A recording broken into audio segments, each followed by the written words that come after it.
Welcome back. This is Kristen on our journey through the Bible, one chapter at a time. I try to do it every day.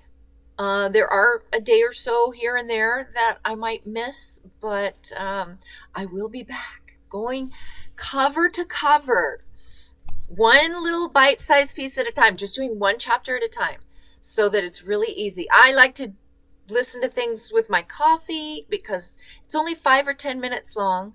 But I'm just so glad you're on this journey with me. It's been really exciting.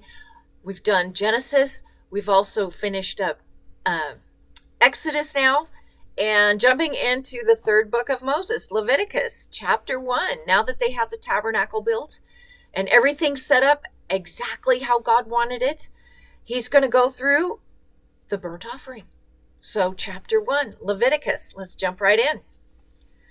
Now the Lord called to Moses and spoke to him from the tabernacle of meeting, saying, Speak to the children of Israel and say to them, When any one of you brings an offering to the Lord, you shall bring your offering of the livestock, of the herd and the flock. If his offering is a burnt sacrifice of the herd, let him offer a male without any blemish. He shall offer it of his own free will, at the door of the tabernacle of meeting before the Lord. Then he shall put his hand on the head of the burnt offering, and it will be accepted on his behalf to make atonement for him. He shall kill the bull before the Lord and the priests, Aaron's sons. They shall bring the blood of this and sprinkle the blood all around the altar that is by the door of the tabernacle of meeting. And he shall skin the burnt offering and cut it into pieces. The sons of Aaron, the priest, shall put the fire on the altar and lay the wood in order on the fire. Then the priest, Aaron's sons, shall lay the parts, the head, and the fat in order on the wood that it is on the fire on the altar.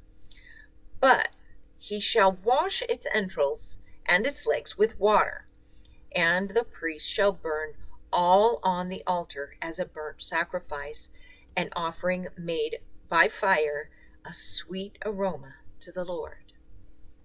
If the offering is of the flocks, of the sheep or the goats, as a burnt sacrifice, he shall bring a male without any blemish, and he shall kill it on the north side of the altar before the Lord, and the priests, Aaron's sons, shall sprinkle its blood all around the altar, and he shall cut it into pieces with its head and its fat, and the priest shall lay them in order on the wood that is on the fire upon the altar.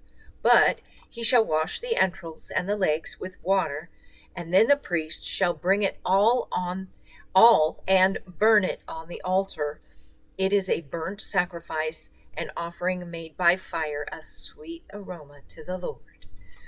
And if the burnt offering is of an offering to the Lord of birds, then he shall bring his offering of turtle doves or young pigeons. The priest shall bring it to the altar, wring off its head, and burn it on the altar. Its blood shall be drained out at the side of the altar, and he shall remove its crop and with its feathers and cast it beside the altar on the east side into the place for ashes. Then he shall split it at its wings, but shall not divide it completely. And the priest shall burn it on the altar on the wood that is on the fire. It is a burnt sacrifice, an offering made by fire, a sweet aroma to the Lord.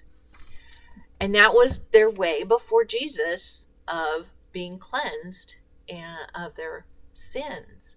But it was covering it, not completely taking the sin, which of course is what Jesus did.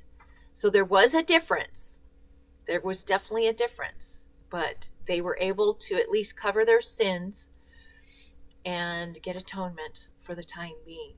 So it's so interesting how exactly how God says they did everything.